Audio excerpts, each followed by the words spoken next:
Hello दोस्तों, मेरे YouTube channel में आपका बहुत-बहुत स्वागत है। आज हम लोग देखने वाले हैं BSc second year chemistry second paper के कुछ इंपॉर्टेंट क्वेश्चंस जो परीक्षा की दृष्टि से बहुत ही महत्वपूर्ण और उपयोगी होने वाले हैं।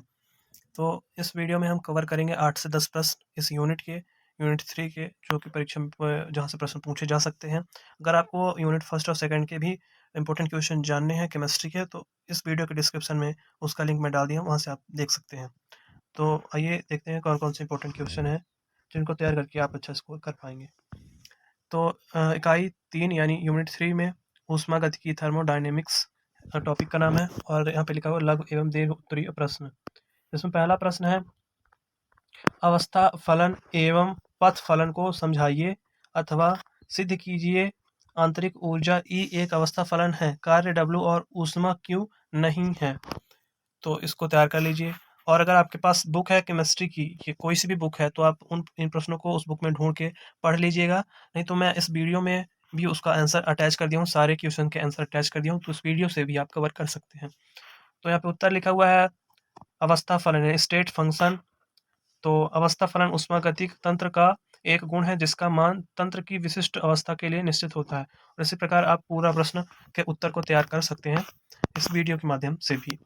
और चलिए देखते हैं अगला कौन सा महत्वपूर्ण प्रश्न है इस यूनिट का। मैं आपको कम से कम प्रश्न बताऊंगा, और अगर आप अंतिम समय में भी, परीक्षा के समय भी तैयारी कर रहे हैं, तो निश्चित रूप से इन प्रश्नों के संग्रह में से आपको प्रश्न परीक्षा में देखने के लिए मिल जाएंगे। प्रश्न क्रमांक 6 यहाँ पे पूछा गया है कि ऊष्माधारिता से क्या तात्पर्य है। स्थिर आयतन तथा स्थिर दाब पर किसी तंत्र की ऊष्माधारिता के लिए व्यंजन व्युत्पन्न कीजिए, अथवा मोलर ऊष्माधारिता पर टिप्पणी लिखिए, और अथवा Cp minus Cv equal to R व्यंजन स्थापित कीजिए, अथवा व्युत्पत्ति कीजिए Qp ग्रेटर देन Qv। मतलब कई तरीकों से ये प्रश्न, एक ही प्रश्न को पूछा जा सकता है। तो इम्पोर्टेंट है, इसको तैयार कर लीजिएगा। और उसका आंसर भी है ऊष्माधारिता। ऊष्मा की वह मात्रा जो किसी पदार्थ का ताप 1 डिग्री सेल्सियस तक बढ़ाने के लिए आवश्यक हो, पदार्थ की ऊष्माधारिता कहलाती है। ऊष्माधारिता ताप के साथ परिवर्तित होती है, और ये इसकी परिभाषा है। और छोटा ही क्वेश्चन है लेकिन इंपॉर्टेंट भी है, इसको जरूर से जरूर तैयार कर लीजिएगा।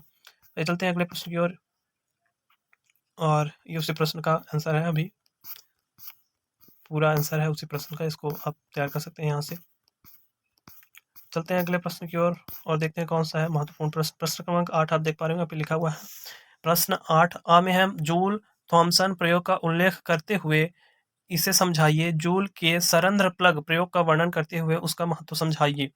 अथवा जूल थॉमसन प्रयोग का उल्लेख करते हुए इसे समझाइए किस प्रकार जूल थॉमसन प्रसार एक सम एंथैल्पिक प्रक्रम है। अथवा जूल थॉमसन प्रसार की व्याख्या कीजिए। मतलब अगर इन प्रश्नों में से किसी भी तरीके से आपसे प्रश्न पूछा जाता है, तो उसका आंसर एक ही तरह से लिखना है, और उसका आंसर मैं नीचे बता दिया हूँ। और ये कई तरीकों से प्रूफ करने के लिए भी आता है। और अगर आप किसी भी टीचर से पढ़ रहे होंगे या किसी भी टीचर से आप पूछेंगे, तो इस क्वेश्चन के बारे में वो ज़रूर बताएगा। इस यूनिट के सबसे महत्वपूर्ण प्रश्नों में से एक है जूल थॉमसन प्रभाव, और इसका डायग्राम भी है यहाँ पे, तो डायग्राम भी बना के प्रैक्टिस कर लीजिए अच्छे से। थोड़ा सा ये क्वेश्चन बड़ा है लेकिन इंपॉर्टेंट भी है, तो इस वजह से इसको तैयार करना आवश्यक हो जाता है। पे लिखा हुआ जूल थॉमसन का प्रयोग, एक्सपेरिमेंट ऑफ जूल थॉमसन। तो इसको वीडियो को पॉज करके आप इसको तैयार कर लीजिएगा, अथवा आपके पास अगर बुक है केमिस्ट्री की तो उससे पढ़ लीजिएगा। इंपॉर्टेंट क्वेश्चन है जूल थॉमसन इफेक्ट। जैसे मैंने आपको बताया कि थोड़ा सा बड़ा है, तो हो सकता है तैयार करने में थोड़ा समय लगे, पर इसको जरूर से जरूर तैयार कर लीजिएगा। चलते हैं अगले प्रश्न की ओर। प्रश्न क्रमांक 11 है। इसमें पूछा जा रहा है कि समतापी प्रक्रम यानी इसोथर्मल प्रोसेस व रुद्रोष प्रक्रम एडिएबेटिक प्रोसेस क्या है, उदाहरण से समझाइए। अथवा रुद्रोष प्रक्रम को परिभाषित कीजिए, अथवा निम्न अंतर स्पष्ट कीजिए। और इस प्रश्न को मैंने इसलिए इंक्लूड किया है क्योंकि अगर मान लीजिए आपसे इस प्रश्न से छोटे प्रश्न, सॉरी, इस यूनिट से अगर छोटे प्रश्न बनाने का प्रयास किया जाता है एग्जामिनर द्वारा, तो वो इन्हीं डिफिनेशंस को पूछेगा पेपर में। तो अगर आप डिफिनेशन को तैयार कर लेंगे, तो आपसे छोटे प्रश्न भी बन जाएंगे। जैसे कि पहले में है समतापी एवं रुद्धोष्म प्रक्रम, इसको तैयार कर लीजिए। उसका आंसर भी है यहाँ पे, ऐसा प्रक्रम जिसके प्रत्येक पद में तंत्र का ताप स्थिर रहता है समतापी प्रक्रम कहलाता है। तो फर्स्ट में है समतापी प्रक्रम। इसी प्रकार से 6 दिए गए हैं, लास्ट है 6ठा नंबर संभवन की ऊष्मा। और इन डेफिनेशंस को आप तैयार कर लीजिएगा। और चलते हैं अगले प्रश्न की ओर, देखते हैं कौन सा प्रश्न और महत्वपूर्ण है। अगला प्रश्न है प्रश्न क्रमांक 12, जिसमें पूछा गया आ नंबर में ऊष्मागतिकी के प्रथम नियम के विभिन्न कथन लिखिए, इसका प्रायोगिक सत्यापन आप कैसे करेंगे। बहुत ही इंपॉर्टेंट और बहुत ही ईजी क्वेश्चन है ये इस यूनिट का।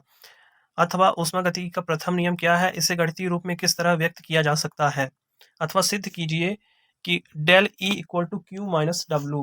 प्रूफ करने के लिए भी आ जाता है कभी कभी। तो इसका आंसर है यहाँ पे, जैसे आप देख पा रहे होंगे यहाँ पे लिखा है ऊष्मागतिकी का प्रथम नियम।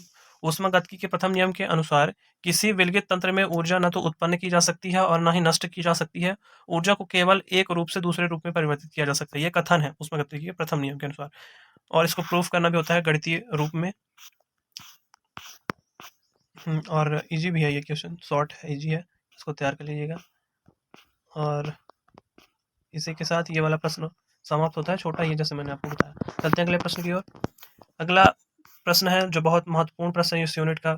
कार्नोट चक्र की सहायता से सिद्ध कीजिए कि किसी चक्रीय प्रक्रम में किया गया कार्य अवशोषित ऊर्जा के बराबर होता है। और यह भी प्रश्न थोड़ा सा लेंदी है लेकिन इंपॉर्टेंट भी है, इसलिए मैंने इसको इंक्लूड किया है। और कई तरीकों से पूछा जाता है पेपर्स में, जैसे कि आप देख पा रहे होंगे यहाँ पे अथवा अथवा करके 3-4 तरीकों से यहाँ पे लिखा हुआ है, 4-5 तरीकों से कि ये प्रश्न कार्नोट इंजन की दक्षता पर टिप्पणी लिखिए, या ऊष्मागत की दक्षता क्या है, ऊष्मा इंजन की दक्षता के लिए समीकरण प्रतिपादित कीजिए। तो इसको तैयार कर लीजिएगा। और इसका डायग्राम भी है, छोटा सा डायग्राम है, यहाँ पे आप देख पा रहे होंगे साइड में बना हुआ है डायग्राम। इसको तैयार कर लीजिएगा प्रश्न को, और चलते हैं अगले प्रश्न की ओर। ये पूरा उसी का सॉल्यूशन है कार्नो इंजन वाले प्रश्न का। और प्रश्न क्रमांक 18 यानी 18 में है, सिद्ध कीजिए कि सभी उत्क्रमणीय ऊष्मा इंजन जो दो नियत तापों के मध्य कार्य कर रहे होते हैं की दक्षता समान होती है, अथवा कार्नो प्रमेय को सिद्ध कीजिए अथवा कार्नो प्रमेय को समझाइए। यह भी महत्वपूर्ण प्रश्न है। इसमें लिखा हुआ कार्नो प्रमेय। सन 1824 में एस कार्नो ने ऊष्मा इंजन की दक्षता के संबंध में एक प्रमेय की उत्पत्ति की जिसे कार्नो प्रमेय कहते हैं। इस प्रमेय के अनुसार सभी उत्क्रमणीय ऊष्मा इंजन जो दो नियत तापों के मध्य कार्य कर रहे होते हैं की दक्षता समान होती है। इजी ही है, आपसे बन जाएगा, एक बार दो बार पढ़ने के लिए आवश्यकता है इसकी, बाकी इसके बाद आपको बनने लगे आपसे ये प्रश्न। और शॉर्ट भी है, बस इतना ही प्रश्न है, जितना कि आप देख पा रहे हैं स्क्रीन में, बस इतने में ही ये प्रश्न समाप्त हो जाता है। और अब चलते हैं अगले प्रश्न की ओर।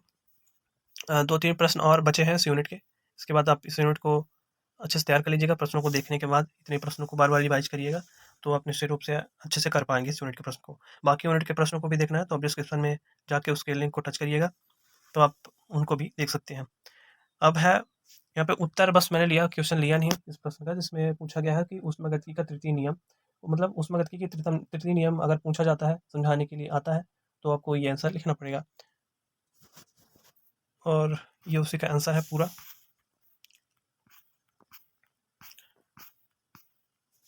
अगर आपको कोई डाउट है तो उसके लिए आप कमेंट बॉक्स में कमेंट कर सकते हैं। और अगर आपको मॉडल पेपर भी देखने हैं केमिस्ट्री की या किसी भी सब्जेक्ट के, तो आप प्ले लिस्ट में विजिट कर सकते हैं, चैनल विजिट कर सकते हैं, वहाँ से आपको मॉडल पेपर प्रीवियस पर भी देखने के लिए मिल जाएंगे, तो आपकी तैयारी और बेहतर हो पाएगी।